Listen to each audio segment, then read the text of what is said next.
नमस्कार, हमारी खास पेशकश में आपका स्वागत है। मैं हूं आपके साथ जीनत सिद्दीकी। सावन का आज दूसरा सोमवार है।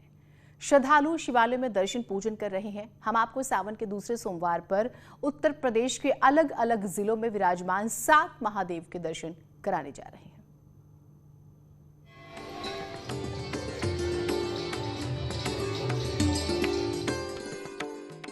सावन सोमवार पर 7 महादेव के दर्शन।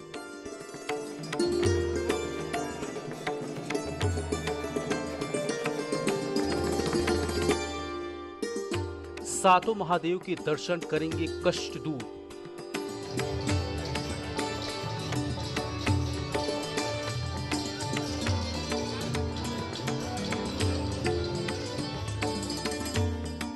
सावन पर 7 महादेव का महाचमत्कार।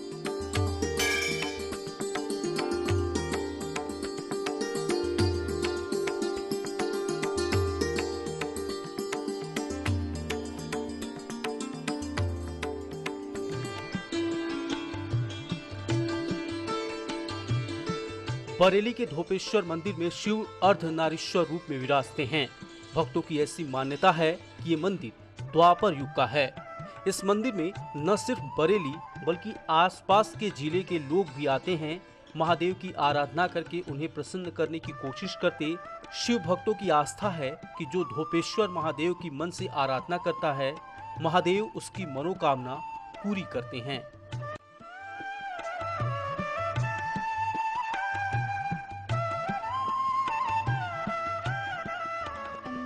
भोले जी से मिलने आते हैं। धोपा मंदिर में शिव जी का ज़्यादा महत्व है। बेलपत्ती चढ़ाते हैं, फूल चढ़ाते हैं, लोग मंडे का फास्ट भी रखते हैं और बहुत से महत्व है। सबकी इच्छा पूरी करते हैं।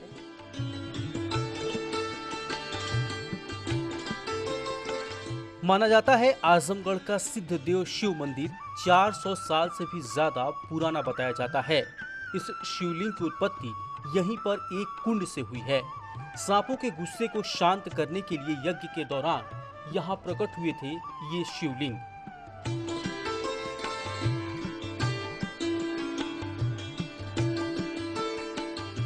यहाँ पर मन्नत मानते हैं और उनका जो है मन्नत पूर्ण होता है। पूर्ण होने के बाद में आकर फिर पूजा पाठ करते हैं। शादी विवाह जो है यहाँ पर 200 से 250 की संख्या में होता है और जिसका यहाँ शादी होता है वो कभी टूटता ना है, वो बरकरार रहता है।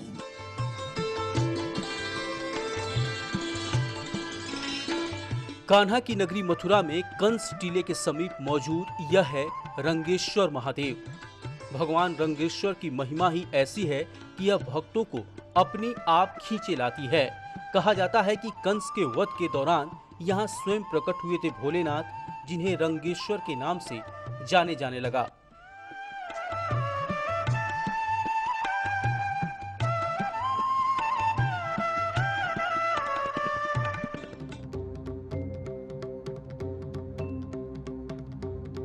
सौ साल से भी ज्यादा पुराना है शाहजहांपुर का ये शिवलिंग। ऊपर से 2 दिखने वाला शिवलिंग नीचे से एक है। लोग दूर दूर से इन शिवलिंग की पूजा आराधना कर अपनी मनोकामनाएं पूरी करते हैं। पुल के निर्माण के दौरान जमीन से प्रकट हुआ था ये शिवलिंग, जहां बनाया गया चौकसी नाथ मंदिर।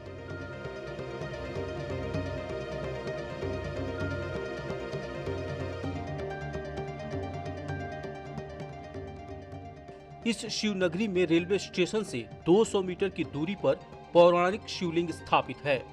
ऐसी मान्यता है कि लंका के राजा रावण के जरिए इसे यहाँ लाया गया था। कहा जाता है कि सावन के महीने में गोला गोकर्णनाथ के दर्शन सारे दुखों को दूर करते हैं।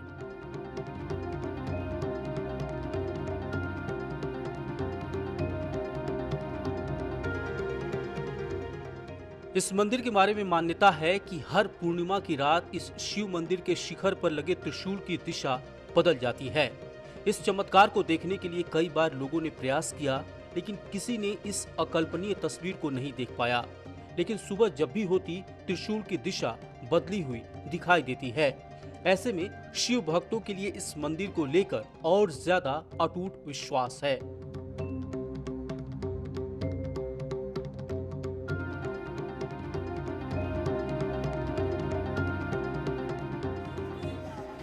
सावन सोमवार पर मथुरा में भूतेश्वर मंदिर में पूजा अर्चना की विशेष महत्ता माना जाता है।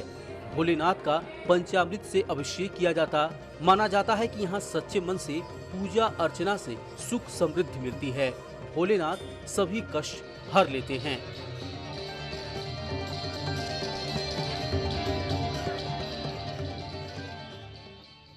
सावन के महीने में शिव भक्तों के लिए बाबा विश्वनाथ की नगरी काशी से खुशखबरी है। यहाँ एक अनोखा म्यूजियम बनाया जा रहा है जो काशी विश्वनाथ कॉरिडोर का समूचा इतिहास बताएगा।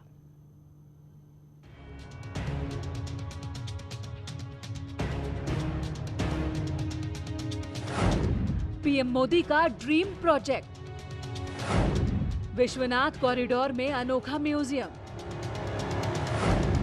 म्यूजियम में विश्वनाथ कॉरिडोर का इतिहास।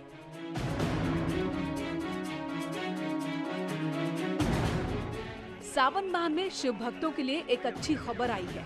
ये खुशखबरी कहीं और से नहीं बल्कि शिव नगरी काशी से है, जहां पीएम मोदी के dream project Kashi Vishwanath corridor के निर्माण में एक ऐसी कड़ी जोड़ी गई है जो भक्तों को पीढ़ी दर पीढ़ी अपनी कहानी बयां करेगी। ये सब मुनासिब होगा कॉरिडोर में बन रहे एक अनोखे संग्रहालय के जरिए। दरअसल विश्वनाथ कॉरिडोर से मां गंगा और बाबा विश्वनाथ के दर्शन एक साथ होंगे। पीएम मोदी के इस ड्रीम प्रोजेक्ट के लिए बाबा दरबार से लेकर ललिता घाट और मणिकर्णिका घाट के बीच 50,000 वर्ग मीटर में निर्माणाधीन कॉरिडोर के लिए काम शुरू होने से पहले लगभग 400 करोड़ रुपए से 297 भवनों का अधिग्रहण किया गया था। धीरे धीरे इस कॉरिडोर का स्वरूप उभर कर सामने आने लगा है। इस कॉरिडोर में एक संग्रहालय भी बनाया जा रहा है। काशी विश्वनाथ कॉरिडोर का निर्माण कार्य कैसे पूरा हुआ, उसमें क्या परेशानियां आईं, कैसे उसका हल निकाला गया और मकानों और मंदिरों को कैसे अधिग्रहित किया गया, ये सभी जानकारियां इस संग्रहालय में रखी जाएंगी। इस पूरी परियोजनाओं को क्रियान्वित करने में कैसे प्रयास हुए और क्या क्या बाधाएं आई और किस प्रकार उन बाधाओं को दूर किया और क्या क्या अद्भुत चीजें इसमें निकल के आई, उनका भी पूरा समावेश होगा।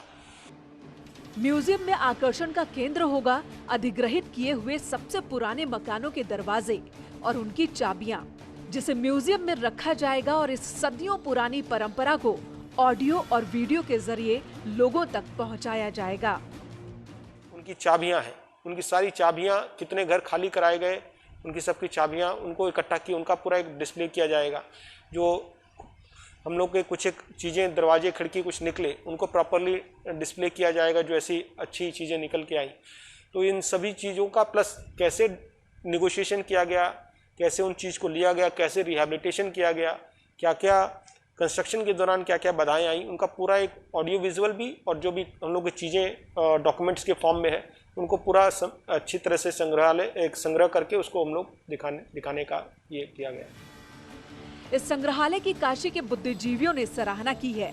उनका कहना है कि इस म्यूजियम से जो जानकारी मिलेगी उससे आध्यात्मिक जुड़ाव होगा और काशी विश्वनाथ कॉरिडोर के इतिहास की जानकारी मिलेगी।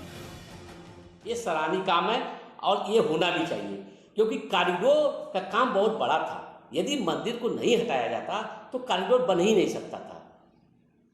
इसलिए ये आवश्यकता, जो भी आवश्यक कार्रवाई हुई, उसको योगी सरकार ने, मोदी जी की सरकार ने बहुत अच्छा काम किया है और आने वाला ये जो समय काल होगा, इसकी भूरी भूरी प्रशंसा हिंदुस्तान के साथ ही नहीं विश्व लेवल पर होगी। कॉरिडोर निर्माण में ऐसी कई योजनाएं हैं जो काशी के लिए बड़ी सौगात साबित होंगी।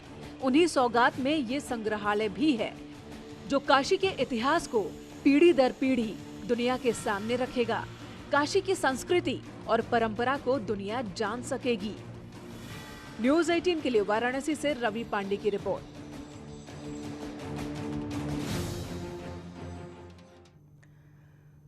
बाबा भोलेनाथ के जलाभिषेक के लिए अगर आप खुद गंगोत्री या ऋषिकेश से गंगा जल नहीं ला पा रहे हैं तो परेशान होने की जरूरत तो कतई नहीं है।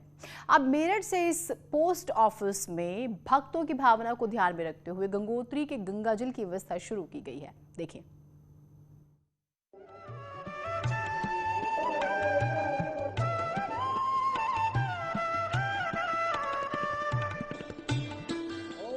सावन का महीना है, मंदिर भी सजे धजे नजर आ रहे हैं। मंदिरों में भक्त भी पहुंच रहे हैं।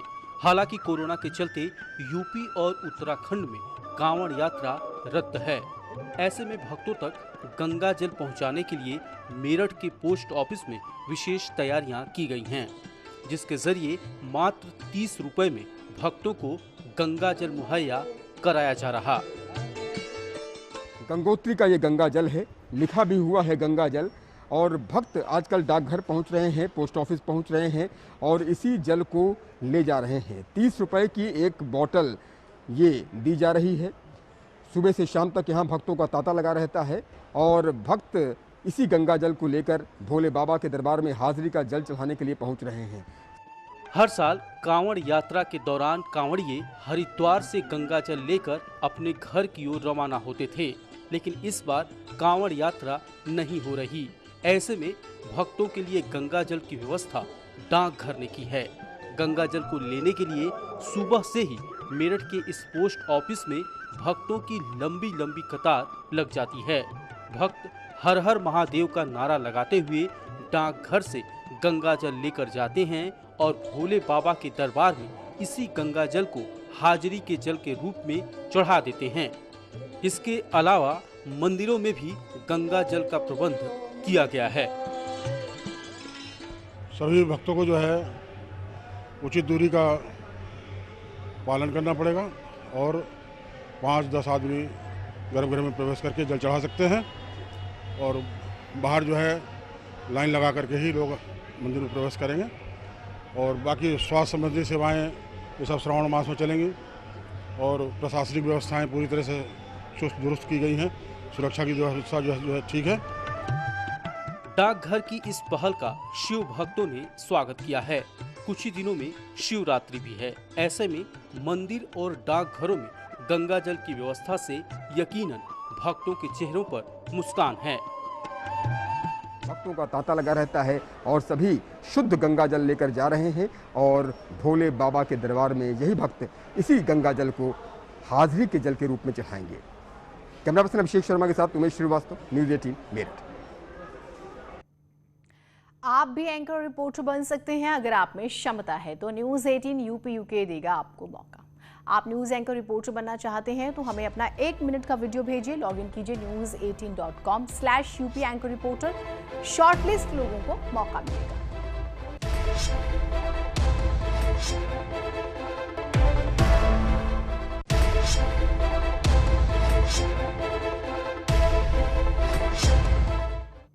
और एक छोटा सा ब्रेक ले रहे हैं, कहीं मत जाइएगा।